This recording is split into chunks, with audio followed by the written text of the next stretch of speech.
We are now at 2.663 million vaccinations, and each day, every day, those numbers are climbing.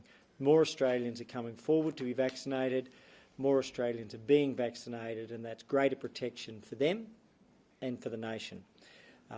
In addition to that, I'll also mention that there have been, as part of that, 937,938 vaccinations from the states, and we appreciate the work that the states and territories are doing.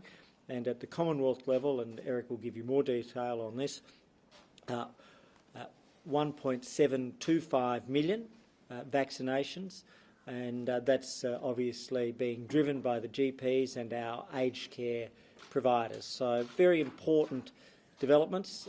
As I say, a record number of vaccinations by a significant amount, the first time we've passed 400,000, and that's before we've begun the second dose strategy or the full rollout to the over 50s. So both of those, I think, are very, very strong indicators that Australians are stepping forward and stepping up.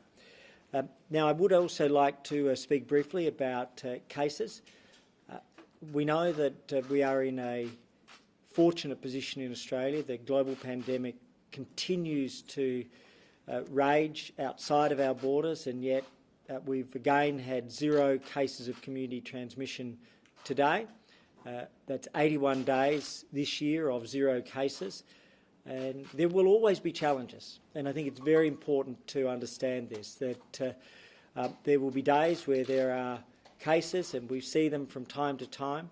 Unless we were to completely wall ourselves off from the world, with nobody coming in, nobody going out, no trade going out, no trade coming in, then nobody can guarantee that there would be 0 cases.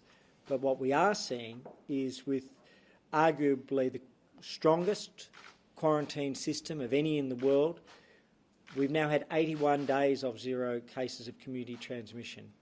And when there have been cases, we know how to deal with it. Incredibly strong responses. In recent days, we've seen New South Wales and Western Australia have their challenges. Other states and territories on different occasions will also face the challenges, and we're very confident in every state and territory's testing and tracing programs.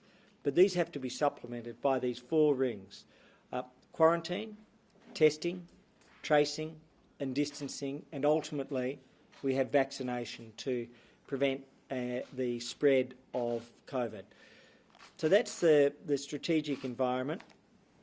Globally, on the same day that we've had 0 cases in Australia, 695,000 cases worldwide, 10,500 lives lost.